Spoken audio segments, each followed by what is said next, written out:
आज त्यांच्या मुलांनी तेच केलं. या पद्धतीने तुम्ही इथे बोलताय की तुम्ही भारतीय जनता पक्षाला सांगताय की तुम्ही मराठी महापौर देणार नाही, तुम्ही अमराठी दिला. तुम्ही काय केलं?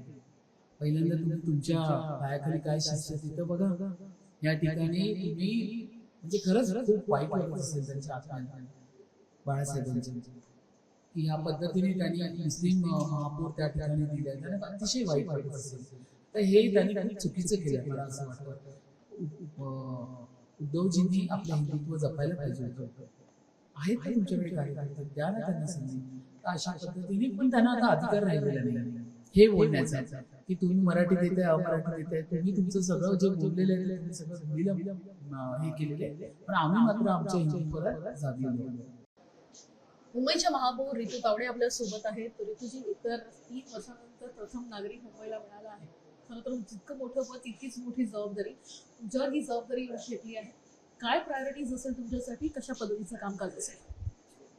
3 नाही 4.5 वर्षानंतर 4.5 वर्षानंतर मुंबईला महापौर मिळालेले आहे. महापौर हे पद खूप मोठं आहे, गौरवशाली आहे, शान आहे मुंबईची, पण त्याचबरोबर ते जबाबदारीचं पण पद आहे. आणि म्हणून मी वारंवार सांगते की महापौर म्हणून नाही, सेवक म्हणून काम करेल. मुंबईकरांच्या खूप आशा अपेक्षा आहेत. एवढ्या वर्षानंतर ते आज बघतात आहे महापौर, एवढ्या वर्षानंतर ते आपल्या हक्काचा नगरसेवक त्यांना मिळालेला आहे. त्यामुळे मुंबईकरांची जितकी पण प्रलंबित कामं असतील, जी त्यांनी वारंवार प्रयत्न केले असतील प्रशासनाकडे सातत्याने मार्गी लागण्यासाठी, पण काहींची झाली असतील, काहींची नाही झाली असतील, तर त्या सगळ्यांसाठी आज आम्हाला काम करायचं आहे. मुंबईचे प्रश्न जे काय ते आम्ही लोकांशी चर्चा करून संवाद करून आम्ही ते पूर्ण करणार. लोकांसोबत संवाद करून खरं तर या सगळ्या प्रश्नांची उत्तरं मिळवण्याचा प्रयत्न असेल. पण सगळ्यात महत्त्वाचं म्हणजे वॉटर मीटर, रुग्णालय, रस्ते, अशा असंख्य गोष्टी आहेत की अगदी मुंबईकरांना फार कठीण परिस्थितीतून गेल्या अनेक वर्षांपासून जावं लागलंय. त्या सगळ्या गोष्टींकडे तुमचं कसं लक्ष असेल? काय नेमकं कशा पद्धतीनं काम करण्याचा प्रयत्न असेल? मला आधी एक कळत नाही की वॉटर मीटर, मग कधी कधी फार कमी असं बोलण्याचा तो भाव असा असतो ना, तो मी पाहिलाय. पण खरं सांगू ना, मुंबईकरांच्या तिथूनच प्रश्न स्टार्ट होतात की प्रत्येकाला पाणी हवं असतं. त्याच्या समोर काही लोक चाळीमध्ये राहतात, चाळीच्या समोरून एखादा नाला असतो, तो साफ झाला पाहिजे, ते सुद्धा आमच्याकडे काम आहे. तर काही ठिकाणी कचऱ्याचा ढीग पडलेला असतो, तो साफ केला जात नाही, मग तिथे मच्छर येतात, वास येते, दुर्गंधी येते, लोकांना त्रास येतो. तर गटर मीटर ह्या सगळ्या गोष्टी तर करायच्याच आहेत.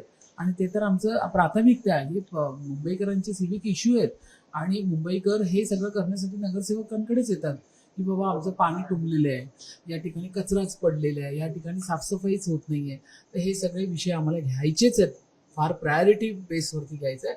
पण त्याचबरोबर इतरही काही विषय असतील, रुग्णालयाचा विषय असेल, मुलांच्या शिक्षणाचा विषय असेल, महिलांची सुरक्षितता असेल, किंवा ही आता मी जे इलिगल हॉकर्स वगैरे हे सगळे विषय घेते, तर या सगळ्या गोष्टींवरती पण त्याचबरोबरीने लक्ष दिलं पाहिजे. बघा, मी तुमच्या माध्यमातून सांगते की नगरसेवक हा मुंबईचा ट्रस्टी म्हणून या ठिकाणी काम करतो. आणि मुंबई महानगरपालिकेमध्ये जन्माला आलेल्या बाळापासून ते व्यक्ती मरते, एक्सपायर होते, तिथपर्यंत कारभार हा सगळा मुंबई महानगरपालिकेचा असतो. त्यामुळे मुंबई महानगरपालिका प्रत्येकाला नगरसेवक हा त्याच्या घरातला वाटतो की माझं कोणतरी आलेलं आहे, आणि अर्थात त्यांच्या सगळ्या इच्छा अपेक्षा पूर्ण करणे हे आमचं कर्तव्य आहे. जसं आपण उपस्थित केला प्रश्न की अतिक्रमण मोठ्या प्रमाणात होताना बघायला मिळत आहेत. अगदी रस्त्यांपासून फुटपाथ पर्यंत प्रत्येक गोष्ट एन्करेज केलेली बघायला मिळत आहे. तर अशा ठिकाणी खरं तर आता हायकोर्टानं देखील ताशेरे ओढले. त्यांनी असं म्हटलं की पुढच्या 10 वर्षांपर्यंत घोड्याने प्रवास करावा लागेल. सुंदर रस्ते आहेत, मात्र ते अशा पद्धतीने घेतले आहेत.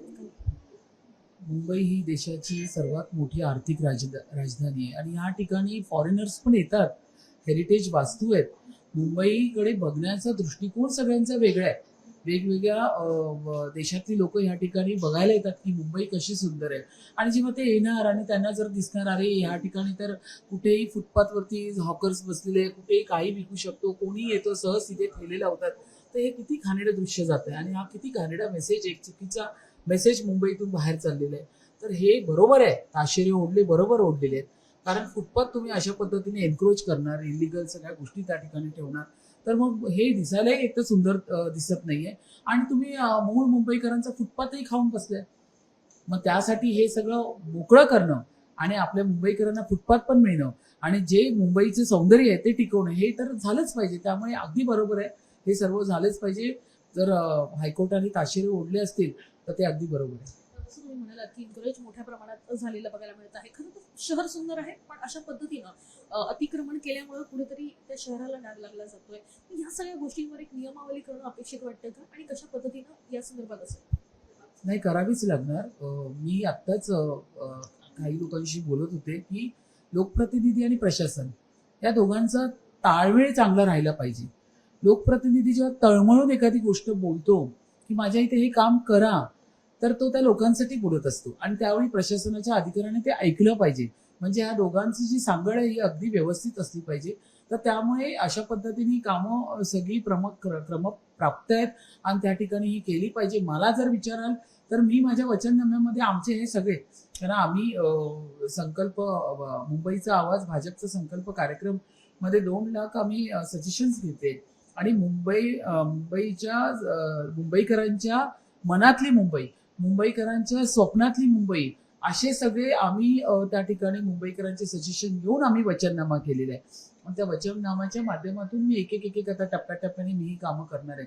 तर होणारच आहे ती. आम्ही या ठिकाणी महायुतीची या ठिकाणी आमची सत्ता आहे, या ठिकाणी आम्ही आलो आहोत, आमचे नगरसेवक आहे. मी तर बोलेल महायुतीच काय, तर समोर बसलेल्या विरोधी बाकावरती पण असलेल्या सगळ्यांनी पक्षभेद विसरून या मुंबईच्या हितासाठी काम केलं पाहिजे. दुसरी गोष्ट आहे, घनकचरा संदर्भात काही कंत्राट आधी निवडणुकीच्या आधी देण्यात आलेली आहे, ज्या संदर्भात मोठ्या प्रमाणात टीका झालेली बघायला मिळते.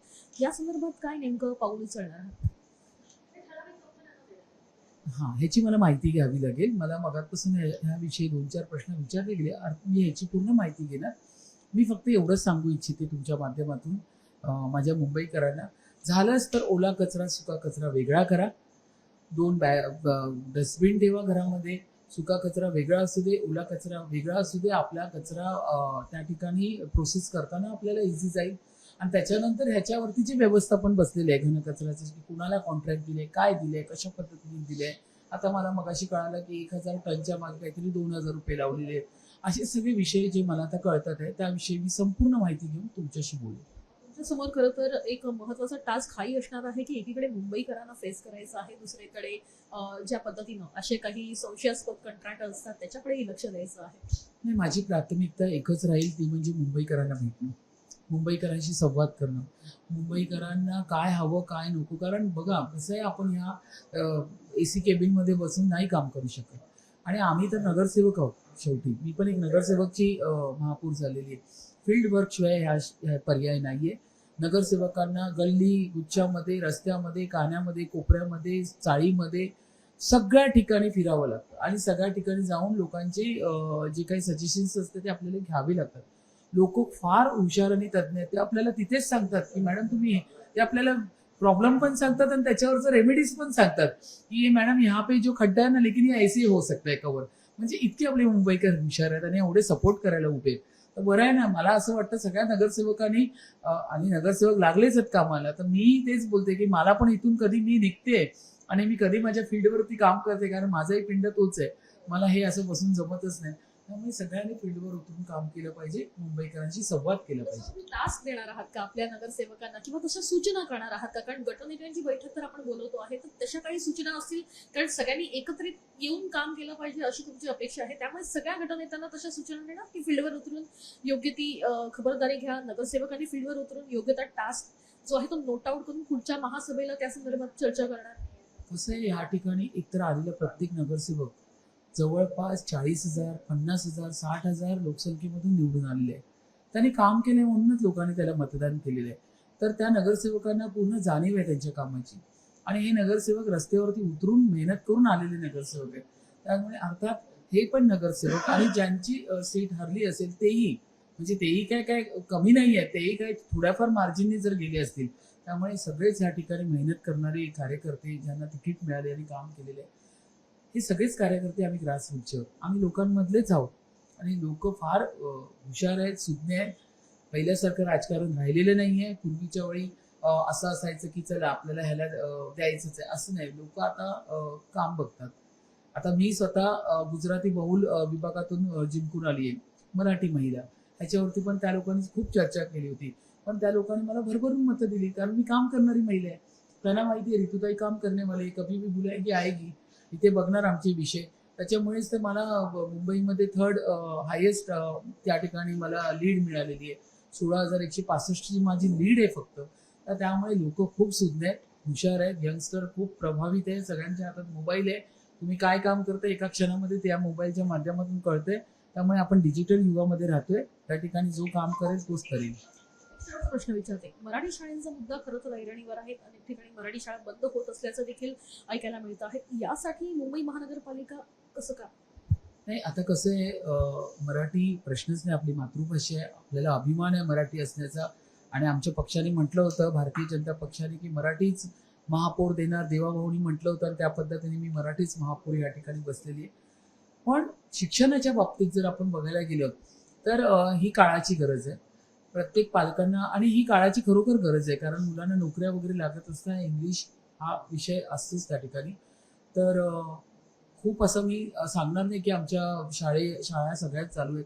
मराठी शाळा बंद होण्याचं कारण तेच आहे की पालकांची अपेक्षा वाढलेल्या आहेत. तर मी ज्यावेळी शिक्षण समितीचे अध्यक्ष होती त्यावेळी मी MPSC जी शाळा आहे मुंबई पब्लिक स्कूल, त्यावेळी मी ती सुरू केली होती. मिनी सायन्स लॅब सुरू केले होते CBSE. पण आता BMCच्या शाळांमध्ये CBSE बोर्डामध्ये ॲडमिशन घेणं पण कठीण झालं आहे. त्यामुळे मराठी शाळा बऱ्यापैकी चांगल्या चालल्या आहेत.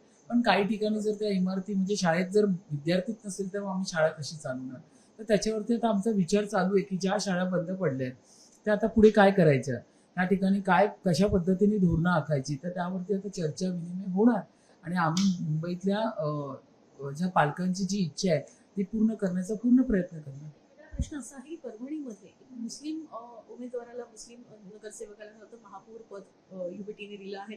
त्याच्यावरूनच खरं तर मुंबई महानगरपालिकेचं वातावरणही तापलं होतं. काय सांगाल? तेच तर सांगते, हिंदू हृदय सम्राट आदरणीय बाळासाहेब ठाकरे यांनी त्यावेळी सांगितलं होतं, ज्यावेळी माझ्या पक्षाचं हिंदुत्व संपेल माझी ही कंपनी बंद करून टाका, हे त्यांचं स्टेटमेंट आहे. आज त्यांच्या मुलांनी तेच केलं. या पद्धतीने तुम्ही इथे बोलताय की तुम्ही भारतीय जनता पक्षाला सांगताय की तुम्ही मराठी महापौर देणार नाही, तुम्ही अमराठी दिला. तुम्ही काय केलं? पहिल्यांदा तुम्ही तुमच्या पायाखाली काय शिस्त तिथं बघा. या ठिकाणी तुम्ही म्हणजे खरंच खूप वाईट वाटत असेल त्यांच्या आत्म्याला बाळासाहेबांच्या, की ह्या पद्धतीने त्यांनी मुस्लिम महापौर त्या ठिकाणी दिले. त्यांना अतिशय वाईट वाटत असेल. तर हे त्यांनी खूप चुकीचं केलं मला असं वाटतं.